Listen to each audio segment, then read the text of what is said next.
It is therefore an object of some utility and importance for a man to acquire a dexterity in boxing, in order to defend himself against such rudeness and to protect those whose weakness, age, or sex renders them liable to the insults of the rabble, and deprives them of all power of effectual resistance. Hey folks, it's Chris Dyer here at Reborn Martial Arts in Springfield, Virginia, and today we're covering video number 4 on the art of manual defense by an anonymous author from 1789, a student of Mendoza and Humphreys. Today we're going to be looking at some sparring ideas and some lessons for the students. Okay, in this section we've covered a bunch of lessons. So if you've looked at the other videos, you've seen us kind of go back and forth. If I throw a strike at Mike, I throw a strike at Mike. He's parrying them and blocking his other section. He's bringing his hand back to guard. What else have we covered? Throwing parries. He's doing counter strikes. We're putting all this stuff together and we're going like step by step. As the lessons progress, we kind of get faster. I'm not allowing Mike to have breaks. We're doing feints. We're doing all these things. Now we get at the fun stuff.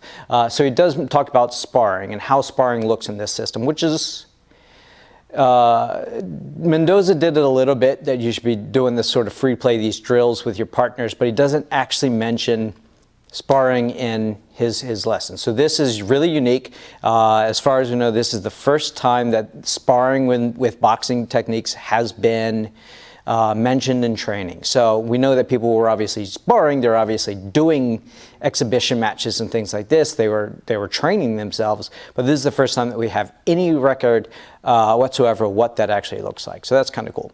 So he gives us 4 major things to focus on when sparring. And then he gives us 3 more sort of ideas or lessons for the student to play, to practice with. So let's go over the first one, which is if you see an opening, take it. Now, the idea, sort of the build up to this, is we've covered this idea of I have this guard, strike comes in, I'm going to block it. So Mike and I have worked on this. I throw a strike at Mike's face, so he takes his guard. I throw this strike, he covers it. I throw this strike, he covers it. I throw this strike, he bars that. He wants to bar that with keeping this fist close to my face so that he can throw that straight return. And then wherever I throw a strike, he wants to make sure that this other hand rotates so that it's here, not only creating a threat to my face, but it's also set up ready for this strike, and it covers this center line. All right, so all that's fair. Now what the recommendation is to move it, to keep the arms moving. So you're going to be here, you're going to take this guard, you're going to move around, you're going to keep them not too far away. You're going to just take this guard, Mike. So you're here, you're going to move around a little bit. All right, so as we're moving around, I'm moving around, I'm going to take like kind of the natural fighter or the untrained person guard, and if Mike sees an opening, he's going to take it right away. So wherever it is, he's going to take that strike. So we're moving around, we're moving around, and Mike gets to boom, he makes contact. So best options, we're going to get to this in one of the later videos. You're going for what's called the mark. Usually just at the solar plexus, you hit here. If you've done any sort of combat sports, you've probably gotten winded before, getting hit hard in the diaphragm, knocks the wind out of you. It's really, really hard to fight there. What's called later on the button, right at the chin, hitting here, up under the chin. These are all the good targets to go for at the face. So here we are, we're moving around, he sees his target, boom, he makes contact. Good thing we didn't put the mic there today. All right, we're moving around, and he sees his target. And as the instructor, I'm kind of like giving him openings, right? I'm going to show him something. Maybe I have a tight guard and I do this, and he takes advantage of it. It gives me his straight return, all right? So that's the first part.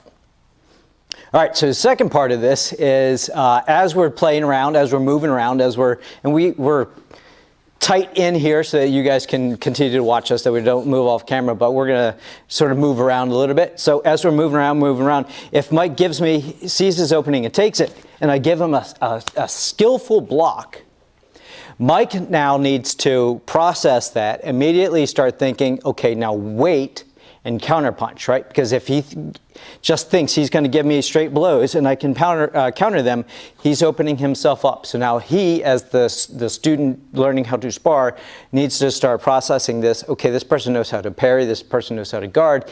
I need to buy my time and wait for counter blows. So now as we're training, we're moving around. He tries to give me that strike and block it, and I'm here. So now he knows, wait for an opportunity. I'm going to give him I'm going to give him a strike, he's going to counter blow. I'm going to give him a strike, he's going to counter blow. I'm going to give him a strike, he's going to counter blow. So that's what he's working for, right? So he's waiting for me to give that counter blow. That's the second part that he's trying to teach. All right, so the third part is sort of along the same idea. So wait for the counter punch, and then if they do strike, counter and punch. So nothing too obvious here. So we're moving around. I throw the strike, counter, and punch. You can do this two ways. So Mike can give me, from if he goes this low, he can do this chopper. So from here, boom, which we covered in one of the earlier videos, or he blocks through here, blocks through here. That other hand is already prepped and on its way. So that's in tempo. So there's two real tempos that we're working with these counters. One is 1, 2, or the other one is 1 in the same tempo. So we'll try that again. Same tempo, 1. There you go. All right, so that's wait for them to strike and then do the counter. All right, part 4 of this is keep an eye for opening. So what they recommend is simultaneously watching where the person's eyes are if they're giving tells, and then watch the hands, because the hands will kind of tell where the rest of the body is. At this time, we do know that kicks were very much a part of freestyle boxing, so they didn't have rules against kicking, but it's clearly not something that we're worried about. When I am coaching students right now, when I am teaching them, I kind of teach them the same thing, not worry so much about the eyes, but kind of keep the shoulders and feet involved, try and get a full field of vision, because you have to worry about both if the person is throwing kicks. If you're just focusing on hand strikes and we're not throwing kicks, then it makes sense to not worry so much about what's happening here. That will be told in the shoulders, but keep an eye from hands to face, kind of give him an idea. Now, when he sees me move my eyes, he knows that I'm going to be striking towards that target area. You don't just blindly strike things, strike at targets. You kind of spot them first and then you go for them. So keep an eye on my eyes. When you see me move, that's when you're going to take your opportunity. When you see my hands open, that's when you're going to take an opportunity. So now as the instructor and Mike the student, he's going to be watching me. If I look down, he knows that I'm striking this direction. So go back to it. Watch me, watch me, watch me, watch me. I look down. There, I'm open. Or I'm here and I look this direction. You know I'm coming in this way. Also, if he moves around, he moves around, he moves around, and maybe I have a tell, sort of like I've dropped this hand down before I'm about to do this hook. If he's watching, if he's mindful of that, he sees that, and he'll start saying this again and again. You know, a lot of people do this. A lot of people today do this sort of thing before they do their big whoomp of a strike or whatever. So keep an eye on your opponent. All right, so the next part of this section is sort of these philosophical, or I guess lessons meant to inform the student about what to expect in their training, which is kind of, these are really interesting sort of bits. The first thing that they talk about is, at first, you're going to be worse than if you had started training to begin with. What? Huh? What? So what he says is, as you're trying to incorporate all of this stuff into your movement, right? So as you're trying to learn to cover, and you're trying to do this, and you're trying to remember, all right, which hand, which side is forward? Am I leaning? Am I not leaning? Like this stuff, anybody that's learned a new martial art can get overwhelmed by it. If you've learned another martial art and then you learned a different martial arts and they conflict each other, we've experienced this, they can be really difficult to kind of mesh or meld the two together. I've studied a bunch of different things and trying to, like, which style is this? Am I doing this like, you know, traditional karate? Is it more kung fu? Is it like, how's my body moving? Eventually, at some point, your body will learn to blend it all together, and it melds, and then you have, you know, whatever your style is. But at first, if you have no training, if you have nothing, then you're going to be really, really confused. And again, we're still in a time period where people are learning how to fence. People are learning horsemanship and pistol duels and all this other stuff. So there might be some conflicting stuff. We've just come out of the boxing and fencing style, right? Where we're here doing this method of fencing boxing. So now we're into this, which is, if you do study fencing, which we know the audience is gentlemen of the age who, you know, are wealthy gentlemen, they're probably learning fencing. This is counter to what you're learning to fencing. So this is going to be more difficult to learn than if you hadn't studied it. You're going to be more awkward, but eventually he says you get over it. All right, so the next part of this is what to expect in your arms from this position. So Mike gets, he blocks this. Maybe I'm the natural fighter. Mike is blocking this and blocking this. And Mike finishes his lesson for the day. He's sweaty, he's tired. His instructor says, all right, Mike, good job. Get back to the coal mines or whatever he's doing. And Mike goes, my arms. Mike's expecting bruising, right? So we should be definitely expecting some bruising in your arms as you do this. Now, this is another one of those things of the age. What he recommends is, well, it's not going to kill you, so get over it. That it goes away after time, it stops happening over time, and that if it is persistent and it's painful, then put some brandy on it. So guess what we're doing later, Mike? Or the last part of this is when you don't have a friend. So, bye, Mike. So when you don't have a friend, what he recommends doing is, and I don't know, if you do know, comment below, shadow boxing, is this where it came from? I believe so. Like I haven't seen any other method or mention of boxing against yourself up to this point. I don't know where the term shadow boxing comes from, but this is mirror boxing. So what he recommends is getting a full-length, full-body mirror. So again, going back to the audience of this manual, it's clearly people that can, and I know this seems weird today, where you can just go to any store, you can go and pick up a full-length mirror, no problem.